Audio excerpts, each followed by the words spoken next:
Hello everyone, welcome back. Thank you for watching my first video and thank you for being here for this video. I just got done changing the oil in my truck and doing the rear brakes on my wife's car. Much needed maintenance that I've kind of been putting off for a while. I'm glad that I finally took the time and just did it.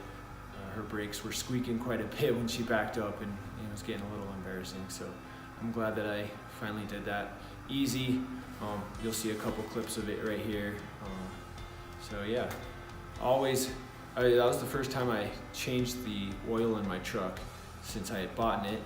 The dealership had given me 2 free oil changes, so that was the first time I ever did it. And of course, I made a big mess in the driveway.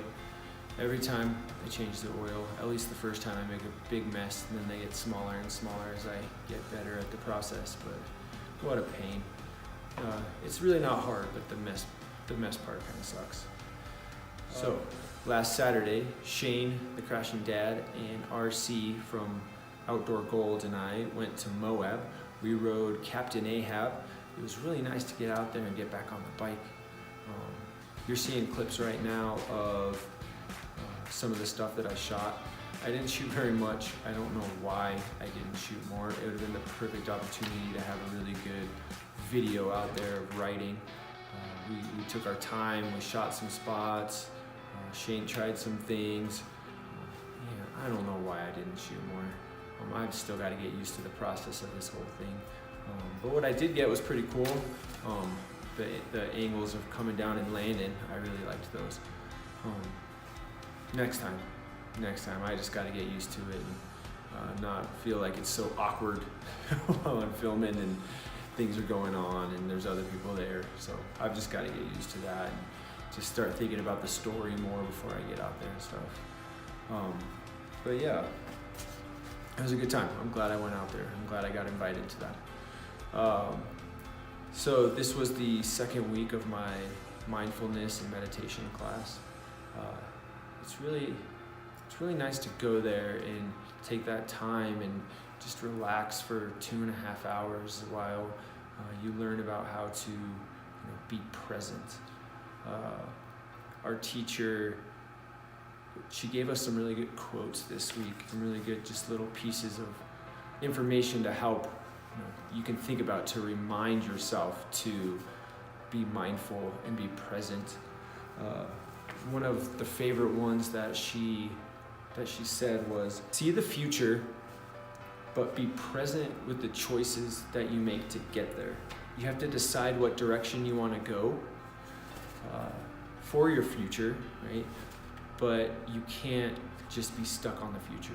You've got to be present with the decisions and the choices that you make to get there. Or you might get off course and you don't know it until it's too late. You've always got to be present. Okay, I know what my future is, yes, but you got to be present with how you're getting there and the choices that you are making to get there. I got a Facebook message from a lady I actually went to high school with who appreciated my last video and took that being present information, and as she was writing that message to me, her son came in and wanted her help with something, and she put down her phone, helped him out, came back and finished the message to me, and she said she took that time to be present and she really understood that, and that was really cool. That made my day. I'm glad that I could bring that to somebody. She also told us a story that she heard while she was at a convention or a meditation retreat from one of the people that was teaching her. And it was a story, I think they were monks. I'm sorry that I'm gonna kind of butcher this, but I think they were monks, and one of them was learning from the other monk, and they were walking along, and the teaching monk asked the other guy, they saw a big boulder, and he asked him, is that boulder heavy? And the learning one was like, of course that boulder is heavy. Oh my gosh, it's huge. And he's like, why, don't you think it's heavy?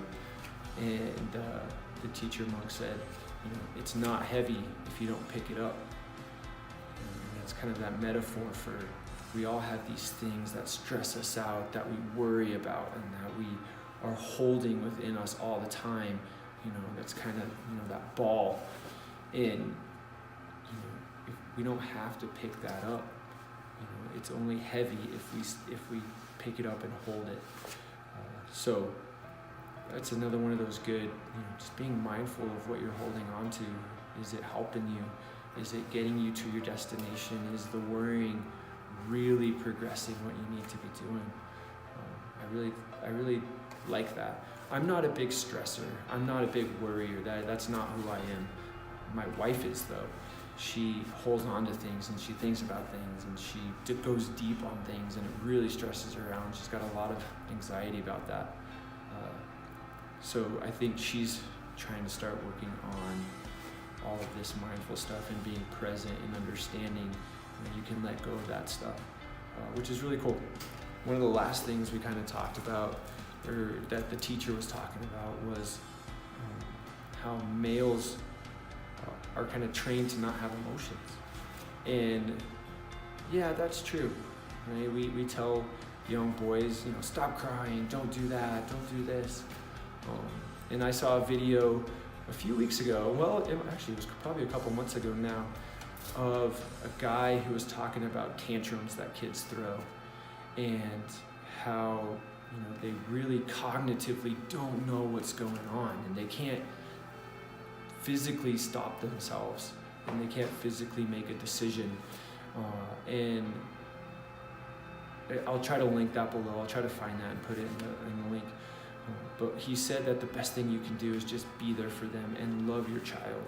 And that's the perfect advice. You don't need to tell your son that they can't cry and they can't have that emotion. The best thing I did was watch that video. Now when my oldest son has his tantrums, I pick him up and I hold him and I just love him. And I know that I can't do much more than that. And my stress level during his tantrums has gone way down.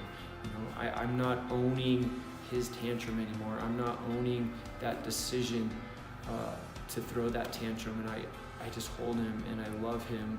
Or I go and put him in his room, which is a safe place, and I tell him, I'll be here if you need me. I'll be out there. And the times that his tantrum lasts have gone, from, he never threw really long tantrums, but the time of his tantrums has gone down significantly. Even if they were just 3-minute tantrums, they're down to like a minute or 30 seconds.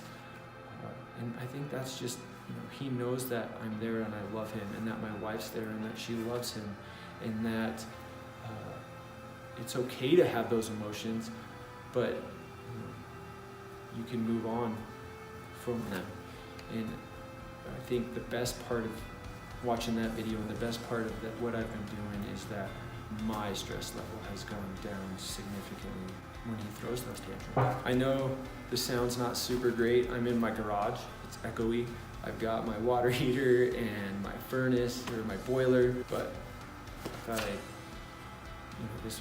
both my kids are napping, my wife's working, so this was the best place for me to do that. I'll check in with you guys next week. Thank you for watching. Subscribe if you want, leave some comments, hit that like button. I really appreciate that. So have a great week, and I'll see you guys next time.